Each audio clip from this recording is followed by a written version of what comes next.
갈피를 못 잡는 투자 방향을 잡아드리겠습니다. 안녕하세요. 콕바이오의 공배준입니다. 여러분, 초광역 베이밸리 메가시티 들어보셨나요? 이 메가시티에 우리 경제에 답이 있다는데, 오늘은 메가시티가 뭐고 이 메가시티 안에 어떤 사업이 있는지, 그리고 이 사업들이 우리 부동산엔 어떤 영향을 줄지에 대해서 이야기해 보도록 하겠습니다. 자, 오늘도 가볼까요? 고고! 요즘 뉴스나 정책에서 메가시티라는 말 자주 들어보셨죠? 그 중심에 바로 천안과 아산이 있어요. 이름하여 베이밸리 메가시티. 그런데 이게 도대체 뭘 의미하는 걸까요? 2022년 국가균형발전특별법 개정 계기로 초광역권 개발이 법적으로 가능해졌거든요. 여기서 말하는 초광역권이라는 것은 행정구역을 넘어 경제, 생활, 산업이 유기적으로 연결되는 권역입니다. 지역과 지역들을 뭉쳐놓는 거죠. 쉽게 말해서 시도 단위의 벽을 허물고 같이 먹고 사는 생태계를 만들자는 거죠. 이런 흐름 속에서 경기도와 충남도가 손을 맞잡고 만든 계획이 바로 베이밸리 메가시티입니다. 이 메가시티는 경기 남서부와 충남 북부, 그러니까 시흥, 화성, 평택, 안성, 오산, 안산과 천안, 아산, 당진, 서산을 포함합니다.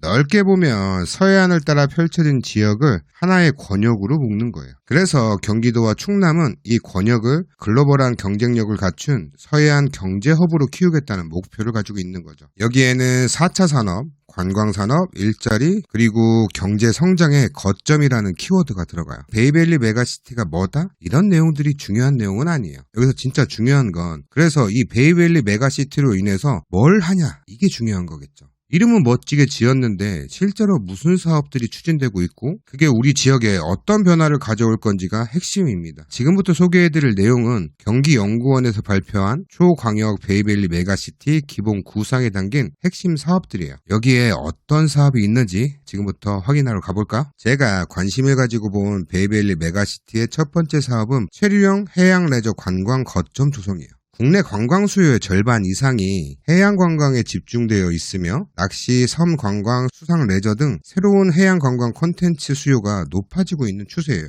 그래서 경기도와 충남 해안, 연안 주변의 섬들을 대상으로 해양 레저 기반 시설과 콘텐츠를 구축해 체류형 관광 거점을 만들겠다는 거죠. 그리고 그 관광 거점을 통해서 사람을 유입하고 그 유인한 인구들이 돈을 쓰게끔 만들겠다는 거죠. 자, 그럼 아산에 어디랑 연관되어 있을까요? 바로 아산시 영인면에 있는 작은 섬 하나. 바로 쌀조개 섬입니다. 이 쌀조개 섬은 아산만권에 위치한 유휴섬으로 그동안 별다른 개발이 없던 숨겨진 생태 자원입니다. 그런데 베이밸리 메가시티 계획 중 하나가 이 쌀조개 섬이 포함됐다는 거죠. 이곳을 중심으로 해서 해양 레저 복합단지 조성을 추진하겠다는 거예요. 충청남도는 이 섬을 요트, 마리나, 생태체험, 레저 스포츠, 워터프론트 시설까지 갖춘 체류형 관광지로 개발할 계획이에요. 수도권에서 1시간 거리, 서울 근교에서 요트 타고 갯벌 체험할 수 있는 관광지 얼마나 있을까요? 아산만권 해양 레저 시설 조성은 그 자체로 관광지가 되고 주변에는 세컨하우스 수요, 소형 상업시설 투자처가 등장할 수 있겠네요. 자, 관광을 활성화하기 위해 가장 중요한 게 뭘까요? 바로 빠르게 접근할 수 있게 하는 도로입니다. 여러분, 잠깐만요. 성정동 대로변에 있는 땅이 평당 500만 원이랍니다. 말이 안 되는 거 같죠? 지금 이 조건 진짜입니다. 요즘 같은 시기 다들 관망하고 있죠. 거래도 뜸하고 투자자들도 일단 멈춘 상태예요. 이런 상황에서 좋은 입지의 땅이 급하게 나왔습니다. 시장이 조용할 때가 진짜 기회예요. 그리고 그걸 아는 사람만이 잡을 수 있죠. 그리고 이 물건 단순히 급매물이 아니라 입지, 용도, 개발 여건까지 이미 다 갖춘 땅입니다. 6차선 대로변에 바로 옆에 아파트 단지 있고요. KTNG 천안 공장 세종으로 이전 확정되어 이 부지 또한 아파트 개발 예정지로 지정되어 있어요. 아파트로 둘러쌀 이 토지, 상업, 주거, 수익형 모두 활용 가능한 입지입니다. 빠르게 잡는다면 시세 차익은 기본이에요. 진짜 급매물이라 빠르게 움직이시는 분만 잡을 수 있습니다. 제가 돈이 없는 게 원통하네요. 자, 관광을 활성화하기 위해 가장 중요한 게 뭘까요? 바로 빠르게 접근할 수 있게 하는 도로입니다. 그런데 지금 자주 이용하는 서해안 고속도로, 특히 서해대교 구간은 충남 서북부 산업단지 개발과 관광 수요 증가로 인해 상습적인 정체가 발생하는 구간이라는 점 다들 느끼실 거예요. 물론 최근에 제2 서해안 고속도로인 서부내륙 고속도로가 개통되긴 했지만 이 도로도 결국은 서해안 고속도로로 연결되는 구조이기 때문에 근본적인 정체 해결에는 한계가 있다는 지적이 있어요. 그래서 이런 문제를 해결하기 위해 등장한 게 바로 당진 광명 민자고속도로예요. 이 도로 윤석열 전 대통령과 김태흠 충남지사의 지역 공약에도 포함된 사업인데요. 핵심은 서해대교의 상습 정체를 완화하기 위해서 당진에서 광명까지 연결되는 새로운 고속도로를 만들겠다는 거예요. 특히 당진에서 평택 구간에는 해저터널을 뚫겠다는 계획도 포함되어 있어요. 하지만 이 계획이 KDI의 예비타당성 조사에서 경제성 지표를 나타내는 BC값이 이를 넘지 못했습니다. 즉 경제성이 부족하다는 평가를 받은 거죠. 그래서 여기서 전략을 바꿔서 당진 광명이 아니라 당진에서 화성 구간을 국가재정사업으로 추진하자는 방향으로 전환되었죠. 사업성이 떨어지는 구간은 정부가 부담하고 그렇게 된다면 전체 구간 중에 화성 광명까지는 타당성을 확보할 수 있어 민자로 진행할 수 있다라는 판단을 한 거죠. 이게 바로 제3 서해안 고속도로의 추진 배경이자 베이밸리 메가시티 구상의 핵심 사업 중 하나예요. 그럼 이 고속도로가 개통되면 어떤 변화가 있을까요? 서해안과 충청권 간의 교통 병목을 해소해 물류비용 줄이고 통행시간을 단축할 수 있습니다. 쉽게 말해 산업단지, 관광지와의 접근성이 좋아진다는 거죠. 그럼 산업 활성화, 관광지 활성화에 큰 기여를 할 수 있겠죠. 더 중요한 포인트는 현재 개통된 구간인 천안 아산 고속도로와 아산 당진간 고속도로의 송악 분기점과 연결이 된다는 거예요. 그 말은 천안이나 아산이 경부고속도로에 의존하지 않고 바로 서부 경기권으로 진입할 수 있다는 겁니다. 새로운 축이 만들어지는 거죠. 그래서 이 고속도로는 산업, 물류, 관광을 모두 아우르는 핵심 사업으로 기대되고 있어요. 물론 이 사업이 민자 사업으로 추진될지 국가 재정 사업으로 추진될지 아직 결정되지는 않았어요. 그리고 아직 고속도로 건설 계획에 반영되지 않아 올해 2025년에 제3차 고속도로 건설 계획 반영을 목표로 논의 중에 있죠. 이 도로 사업이 천안과 아산에 위치한 도로가 아니라서 관심이 없을 수 있긴 하지만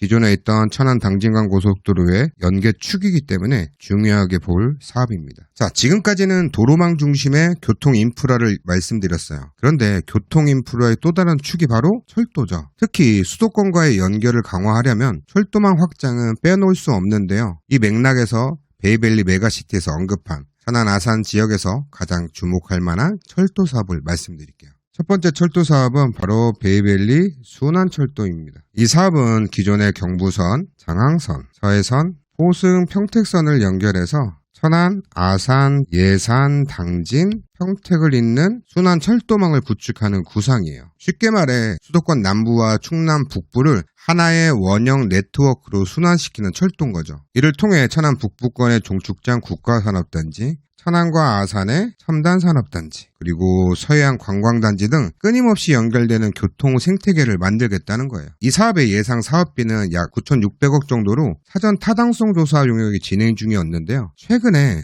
노선이 조금 조정됐어요. 기존 계획에선 장항선의 신례원역에서 합덕역을 잇는 신규 노선이 필요했는데요. 이걸 굳이 건설하지 않고 그냥 장항선의 더 밑으로 내려가서 홍성역에서 서해선을 타고 바로 서해선으로 운행 가능한 차량을 추가하면서 추가 사업비 없이 운행이 가능해졌습니다. 그래서 지금은 하루에 총 6회, 시계 방향으로 3회, 반시계 방향으로 3회 이렇게 열차가 운행 중에 있어요. 이 열차가 한 바퀴 도는데 1시간 30분 정도 소요된다고 합니다. 자, 그런데 솔직히 아쉬운 부분이 있어요. 이전에 신례원역에서 합덕역으로 연결하는 이 방안도 솔직히 순환망으로 하기에는 너무 길었어요. 우리가 원한 건 서울의 지하철과 같은 노선이에요. 내가 원할 때 언제든 탑승이 가능한 지하철과 같은 거야. 아니 뭐 천안에서 안중까지 가는데 40분 정도면 가는데 하루에 6번밖에 운행 안 하는 열차를 기다려서 타고 간다? 이건 현실적으로 쉽게 선택하기는 어렵겠죠. 그래서 저는 이 사업이 성과를 보여주기 위한 사업처럼 느껴지기도 해요. 우리 이런 순환철도만 구축했습니다. 이제 수도권까지도 편하게 이동할 수 있어요. 제가 이런 걸 만들었습니다. 라고 하면서 표면적인 메시지를 강조한 홍보성 사업 같다라는 인상이랄까요? 뭐 사실 원래 계획대로 신설 노선을 개설한다고 하더라도 현재 인구 밀도나 수요 구조를 감안하면 그렇게 큰 파급력을 기대하긴 어려웠을 거예요.